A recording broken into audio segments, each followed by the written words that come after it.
You know what I'm saying? When you're old, it's gonna be too late. It's gonna be too late. I just went on a spiritual like awakening. I was just heavy on God and just trying to seek the truth. It's a business, so just know everybody's trying to get paid. So you gotta just do your role, play your part. If you're playing a team sport, that's how you should be. You shouldn't be mad.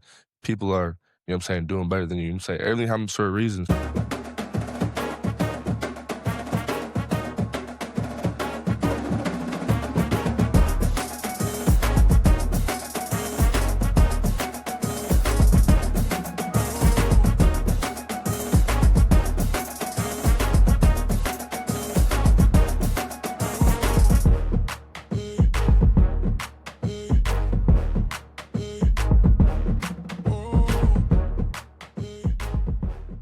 Thank you, everybody. I would like to thank you for tuning in to another edition of Coach Rodo's podcast, Winning Regardless. And today I am very excited and extremely happy because I have, like my nephew here who play, who I was telling y'all about, play for USC football, big strapping young man. I'm so excited for him, for his future, and it's good to have him here.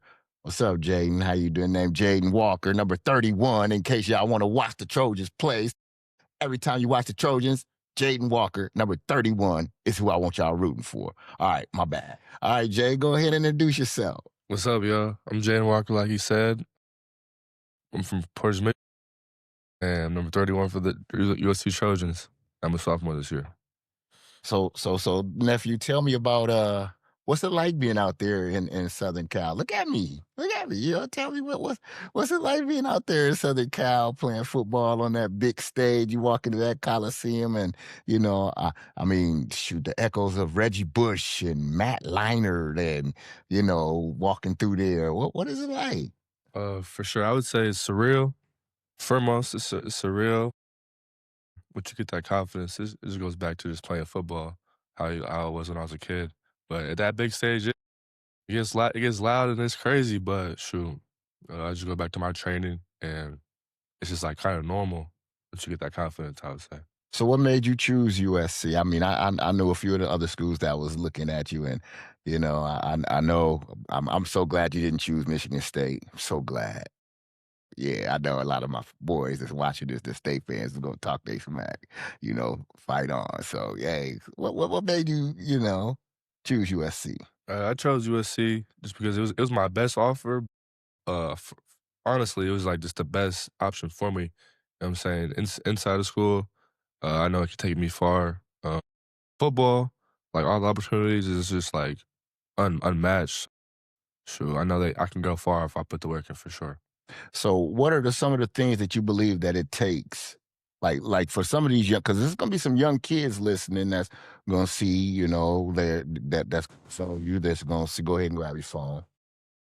They're gonna see you. They're gonna be interested in what you have to say. Like, I always talk about coaching and working hard, and what it pays off, and I remember when you was in the ninth freaking grade playing basketball 1-on-1 at the Amos's house, and right then that's when I knew, because I'm banging you, and like I said, I won the battle, but I lost the war because my shoulder hurt for 7 months, and you didn't do nothing but just stand there, and all I would do is bang it into your chest, and that's when I knew.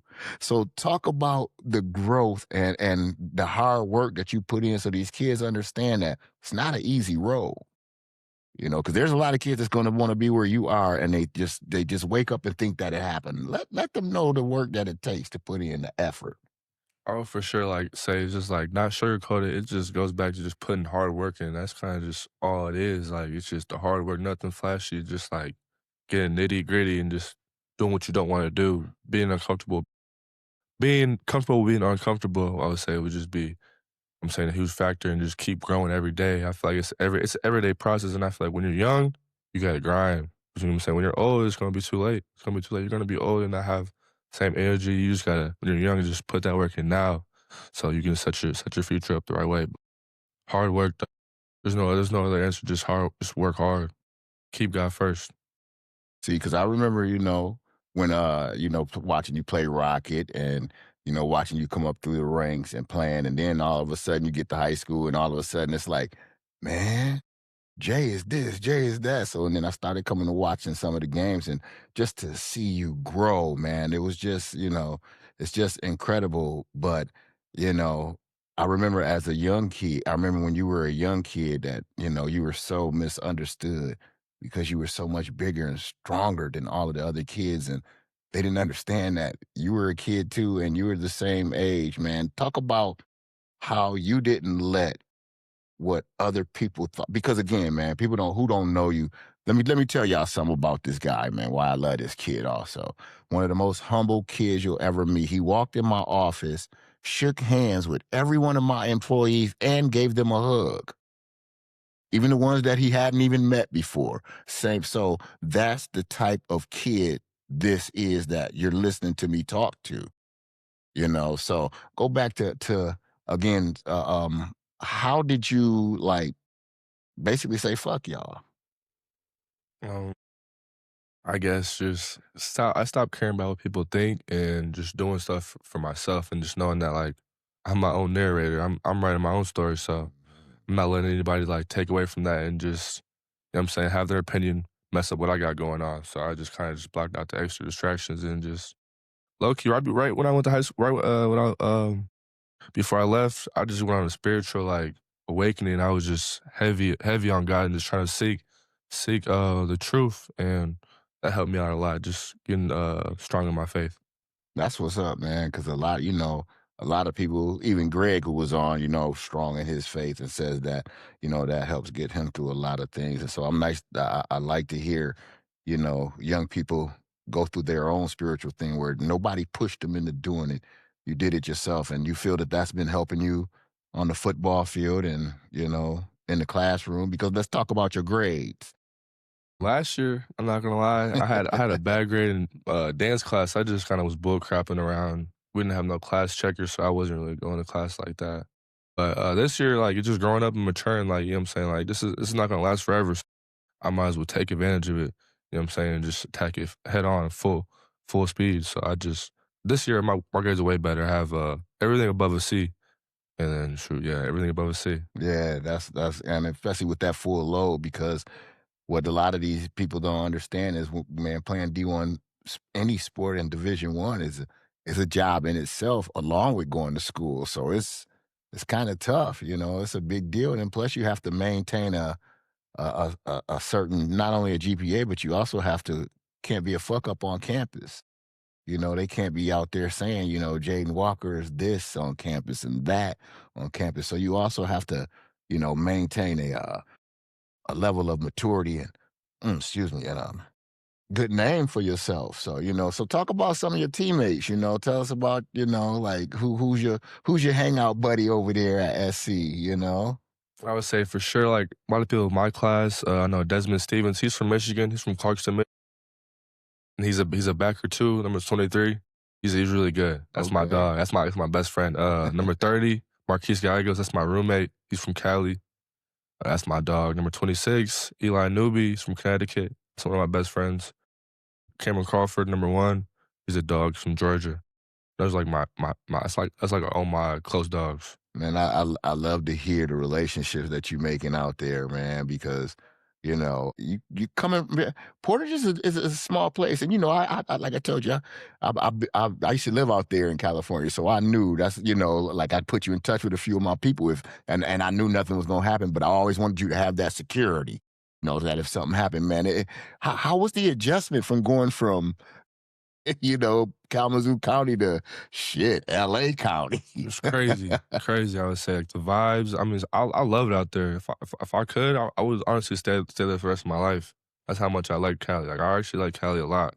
The vibes are cool. You got the city on one side, and you got the beach on the other side.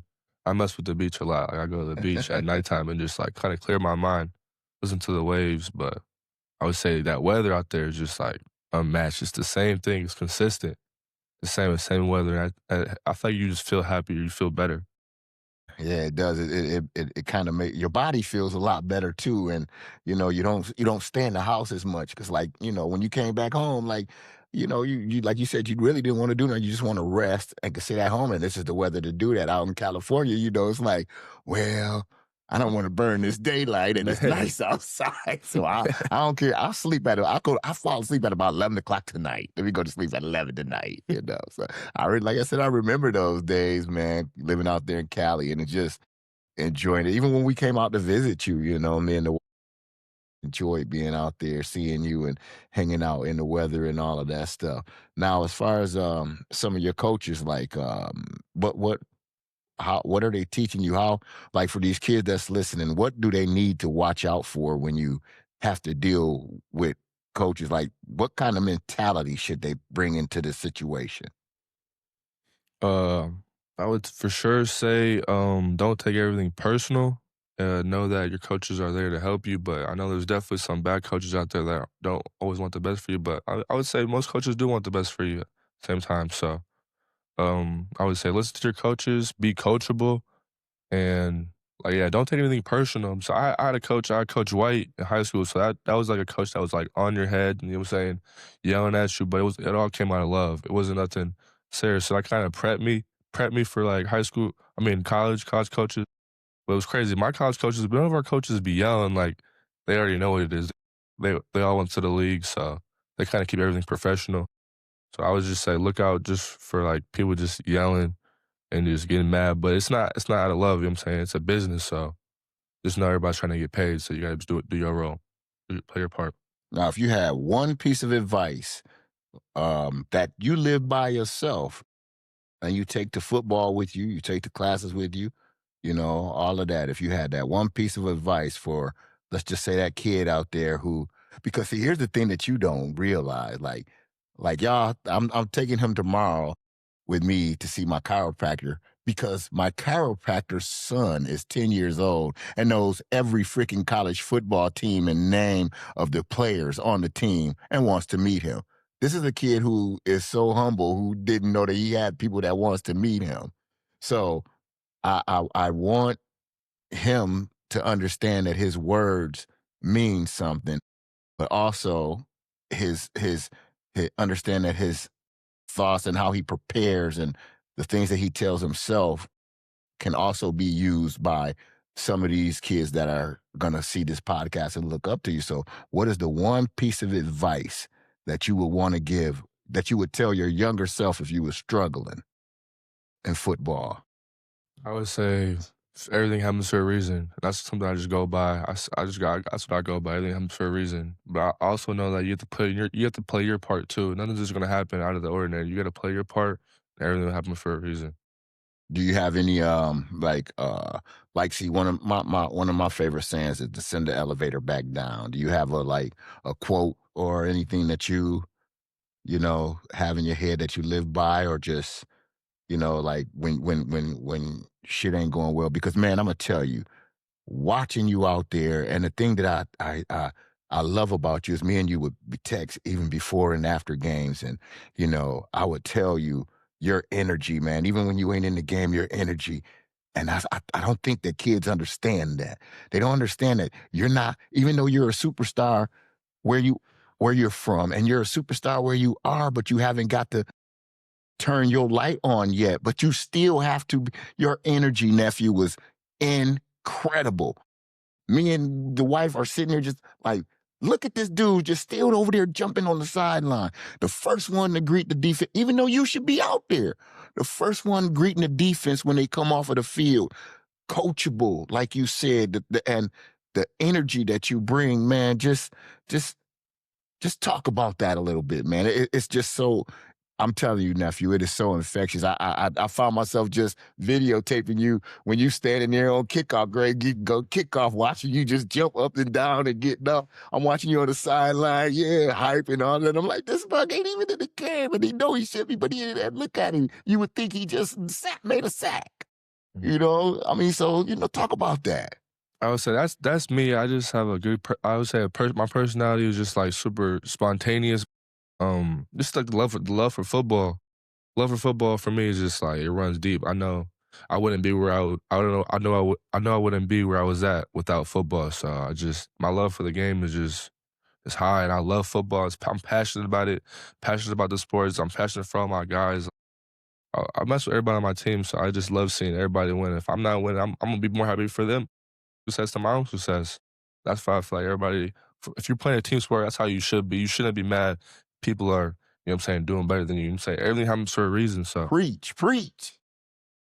You know, and man, that's funny because I talk about that a lot on the podcast.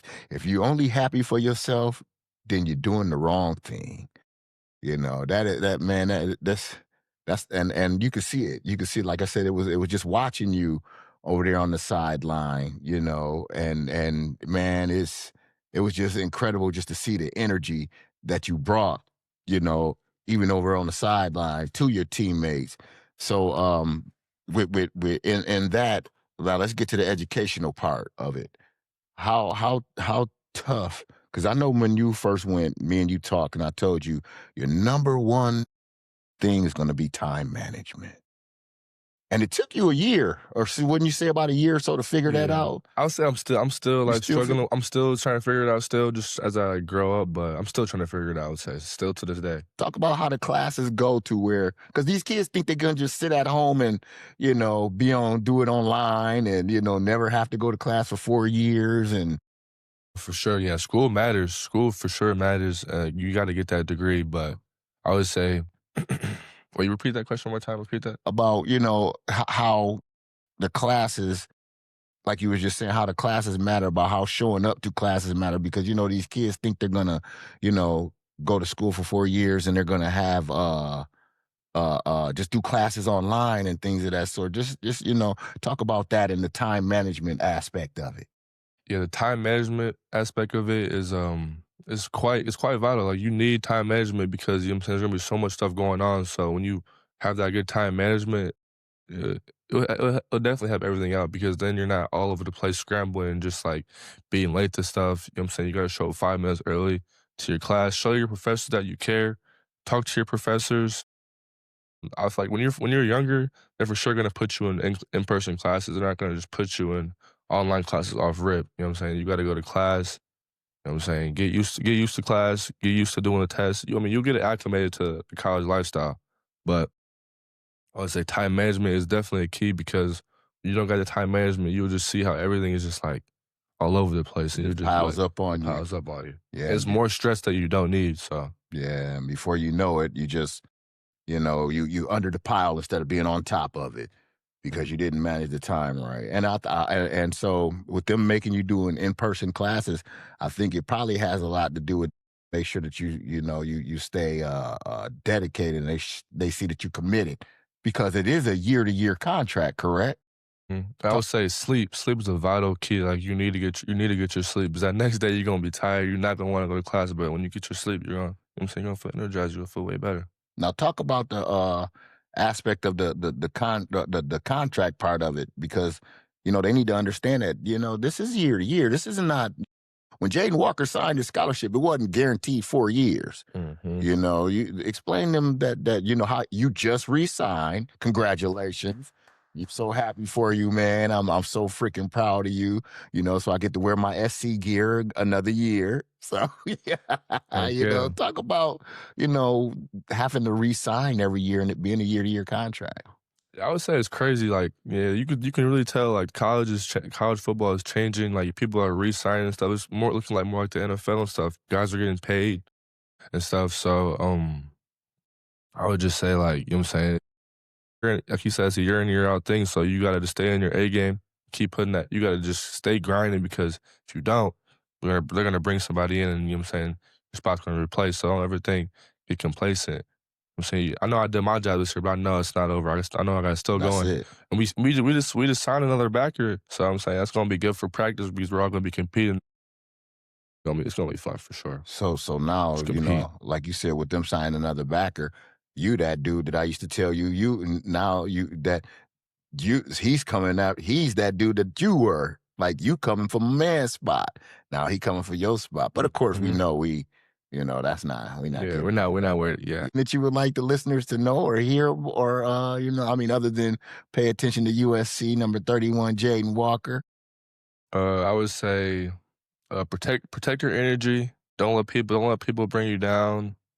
So I would say keep God first. Yeah, that's all I got. That's all I got. Thank you. That's all I got. All That's all right. I got. Well, thank you for participating and coming in here, and we're gonna have more conversations. I'm gonna be able to. I'm gonna talk to you when you in school. We're gonna do some long distance podcasting too, because I think that you will have a lot to offer to all of these kids who think they're gonna wake up and go D1. I think your perspective would be great for them to understand, because they're going to actually hear from somebody who's actually in it and in the thick of it and who has the contract and who, is on the field and knows what it takes, to be on the field, the court, or whatever it is. So, and I appreciate you taking the time to come visit and come talk to me, man. And I love you. So, that goes without saying. Yeah. So, thank you guys for tuning in to another episode of Coach Rodo's Winning Regardless podcast. Here with my nephew, Jadyn Walker.